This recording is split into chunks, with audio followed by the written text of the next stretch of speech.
ചേട്ടാ നമസ്കാരം. ചേട്ടാ ഇപ്പം ഇവിടെ പോലീസ് സ്റ്റേഷനിലൊക്കെ ഇറങ്ങി വരികയാണ്. എന്താണ് സംഭവം? ഏത് കേസിനാണ് വിളിപ്പിച്ചത്? കാരണം ഇപ്പം ലൈവിലും അങ്ങനെ ഒരുപാട് കാര്യങ്ങൾക്ക് വേണ്ടി ഇപ്പം സ്റ്റേഷനിലൊക്കെ വിളിക്കുന്നുണ്ട്. അപ്പോൾ എന്താണ് സംഭവം? എടാ നിങ്ങൾക്കറിയാമല്ലോ, നമ്മളൊരു സ്ത്രീകൾക്ക് നേരിടേണ്ടി വരുന്ന ചില പ്രശ്നങ്ങളുമായി ബന്ധപ്പെട്ടിട്ടാണ് ഞാനൊരു അഭിപ്രായം പങ്കുവയ്ക്കുന്നത്. പക്ഷേ അത് പിന്നീട് വളച്ചൊടിച്ചിട്ട് ഞാനെന്തോ സ്ത്രീകളെ മോശക്കാരാക്കി മാറ്റാൻ ശ്രമിച്ചു എന്ന രീതിയിൽ തന്നെ വളച്ചൊടിച്ച് അങ്ങനെ ആക്കി മാറ്റുകയാണ് ചെയ്തത്. അപ്പം നമ്മൾ ആ വിഷയത്തെ തുടർന്ന് സംസാരിച്ചു. കേസ് വരുന്നു. കേസ് സംസാരിച്ച സമയത്ത് ആക്ച്വലി ഞാൻ ഒരു വ്യക്തികൾക്കെതിരെ വ്യക്തിപരമായിട്ട് ഒരു പരാമർശവും നടത്തിയിരുന്നില്ല. അപ്പോൾ ഇപ്പോൾ ഇവരെന്നോട് സംസാരിച്ചപ്പം പറഞ്ഞത്, ഇപ്പം നമ്മുടെ പോസ്റ്റിൽ വന്നിരുന്നിട്ട് ഇപ്പം എൻ്റെ ഒപ്പം ബിഗ് ബോസിലുണ്ടായിരുന്ന ശോഭയ്ക്കെതിരെ ഒരുപാട് ആൾക്കാർ കമൻ്റ് ഇടുന്നു. അപ്പോൾ ഈ കമൻറ്റുകൾ എന്തുകൊണ്ട് ഡിലീറ്റ് ചെയ്യുന്നില്ല?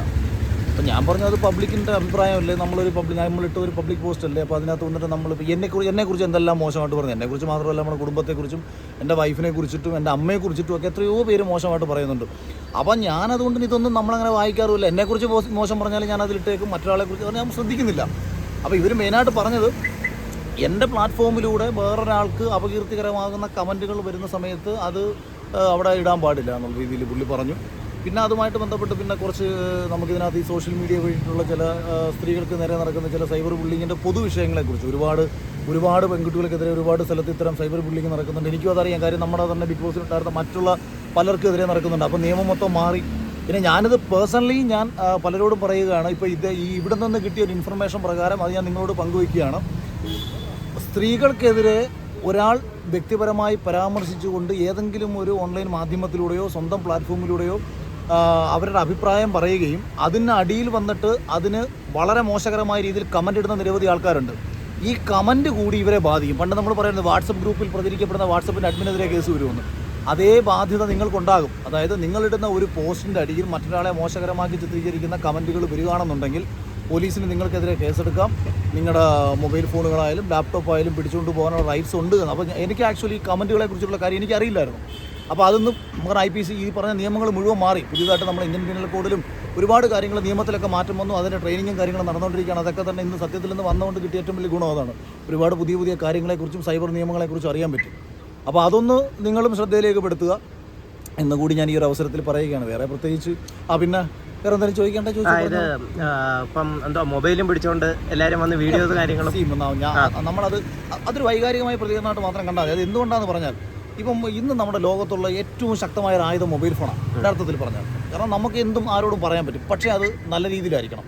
അതായത് ഞാൻ പറയാത്ത കാര്യങ്ങൾ ഇന്നും എന്നെ 1-2 ഓൺലൈൻ മാധ്യമങ്ങളിൽ നിന്ന് വിളിച്ചിട്ട് പറഞ്ഞു, ചേട്ടാ ഈ ചേട്ടൻ എന്താണോ ഇന്നലത്തെ ലൈവിൽ പറഞ്ഞത് സെയിം ചോദ്യങ്ങൾ ഞങ്ങൾ വീണ്ടും ചോദിച്ചിട്ടുണ്ട്. പക്ഷേ ഞാൻ വീണ്ടും അവരോട് ചോദിക്കുന്നത്, നിങ്ങൾ എന്നെ ഏറ്റവും മോശക്കാരനാക്കി ചിത്രീകരിച്ചോളൂ, നമുക്ക് യാതൊരു പ്രശ്നവുമില്ല. നമ്മൾ പറയുന്ന കാര്യത്തിനായിരിക്കണം. ഞാൻ പറയാത്തൊരു കാര്യം. കാരണം ഇവരെല്ലാവരും ചോദിക്കുന്ന ചോദ്യം എന്താ, സ്ത്രീകൾ ബിഗ് ബോസിലേക്ക് കയറാൻ വഴങ്ങിക്കൊടുത്തിട്ടുണ്ട് എന്ന് അഖിൽമാരാർ പറഞ്ഞു. ഇങ്ങനല്ല പറഞ്ഞത്. ചിലരെ ഉപയോഗിക്കാൻ ശ്രമിച്ചിട്ടുണ്ടെന്നുള്ള അർത്ഥത്തിലാണ്. അതായത് ഇപ്പം നിങ്ങൾ ഏത് ചാനലാണ്? ഇപ്പം കേരള 9 വർക്ക് ചെയ്യുന്ന നീ അതിൽ വർക്ക് ചെയ്തിട്ടുണ്ട് എന്ന് പറയുന്നതും നിന്നെ അവർ അടിമയാക്കിയിട്ടുണ്ടെന്ന് പറയുന്നത് രണ്ടും രണ്ടാണ്. അതായത് ഒരു പെൺകുട്ടി ഒരു പർട്ടിക്കുലർ സ്ഥാപനത്തിൽ ജോലി ചെയ്തിട്ടുണ്ട് എന്ന് പറയുന്നതും അവൾ അവിടെ ജോലി ചെയ്യാൻ വേണ്ടിയിട്ട് അവളെ അവർ ഉപയോഗിച്ചിട്ടുണ്ടെന്ന് പറയുന്നത് രണ്ടും രണ്ടാണ്.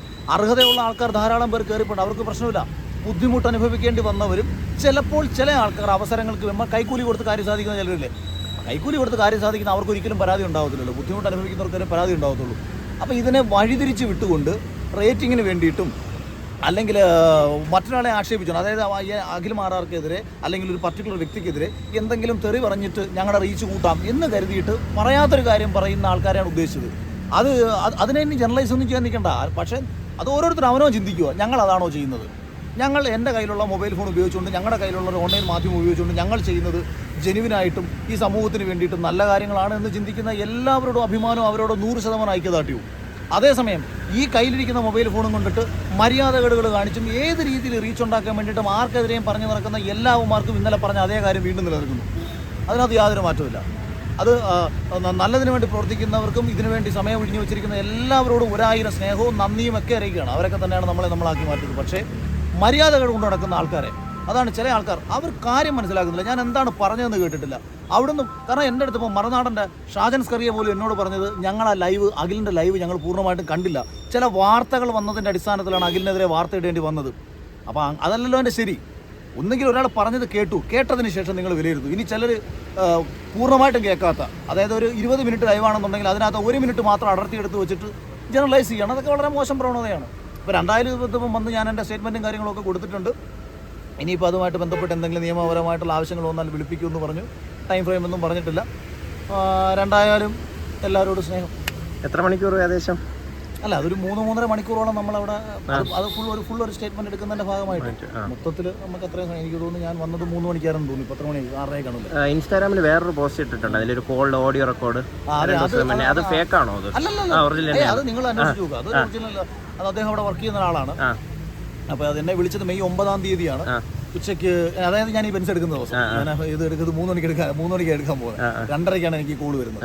എടുക്കാൻ പോകുന്നതിന് തൊട്ട് മുമ്പ് വന്ന കോളായതുകൊണ്ടാണ് ഞാൻ കൃത്യമായിട്ട് അങ്ങനെ ഓർത്ത് പറഞ്ഞത്. അതുകൊണ്ടാണ് ഞാൻ ഈ റെക്കോർഡിങ്സ് കിട്ടാൻ വേണ്ടിയിട്ട്, അത് ഇന്നലെ കുറച്ച് പേര് ഇങ്ങനൊരു സംഭവം ഇല്ല എന്ന് പറഞ്ഞപ്പോൾ ഇങ്ങനെ സംഭവം ഉണ്ട് എന്ന് പറയാൻ വേണ്ടിയിട്ട് ഞാൻ ഈ വണ്ടി എടുത്ത ഡേറ്റ് എനിക്ക് ഓർമ്മയുണ്ടായിരുന്നു.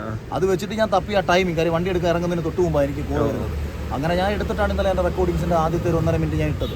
അത് ജെനുവിനാണ്. പക്ഷെ അതിനെ തുടർന്ന് പിന്നീട് കോളൊന്നും വന്നിട്ടില്ല. അത് ഈ നമ്മുടെ ചൈൽഡ് വെൽഫെയറിൽ നിന്ന് പോയിരിക്കുന്ന കേസാണ്. അതിന്റെ പിന്നിൽ ആരാണ് എന്ന് അവർ പറഞ്ഞിട്ടില്ല. പരാതി കൊടുത്ത ഒരാളുടെ പേര് ജോ എന്നൊരാളാണ് കൊടുത്തത്. പക്ഷെ ഇപ്പോൾ ഇങ്ങനെ വിഷയം വരുന്ന സമയത്ത് എനിക്കെതിരെ കഴിഞ്ഞ വർഷം ബിഗ് ബോസിൽ ഇങ്ങനെ പറഞ്ഞു എന്നൊക്കെ പറഞ്ഞിട്ട് അതിപ്പോൾ ഒരാളെ ബോധപൂർവ്വം കരുതി കൂട്ടി ഉപദ്രവിക്കുക എന്നുള്ള ഉദ്ദേശത്തിൽ ചെയ്യിക്കുന്നതാണ്. കാര്യം ഞാൻ എറണാകുളത്തുനിന്ന് അപ്പോൾ ഒരു ദിവസം കളഞ്ഞു. ഞാനിന്ന് ആക്ച്വലി വൈകിട്ട് ബാംഗ്ലൂർ പോകാറുന്ന ഒരാളാണ്. അപ്പോൾ ഫ്ലൈറ്റ് ടിക്കറ്റ് ക്യാൻസൽ ചെയ്തിട്ട് നമ്മൾ ഈ പരിപാടിക്ക് വന്നിട്ട് പോകാം. അപ്പോൾ അത് നമുക്ക് നഷ്ടം ഉണ്ടാകുന്നുണ്ട് അതുമൂലം. അപ്പോൾ നടക്കട്ടെ. സന്തോഷം. ഓക്കെ.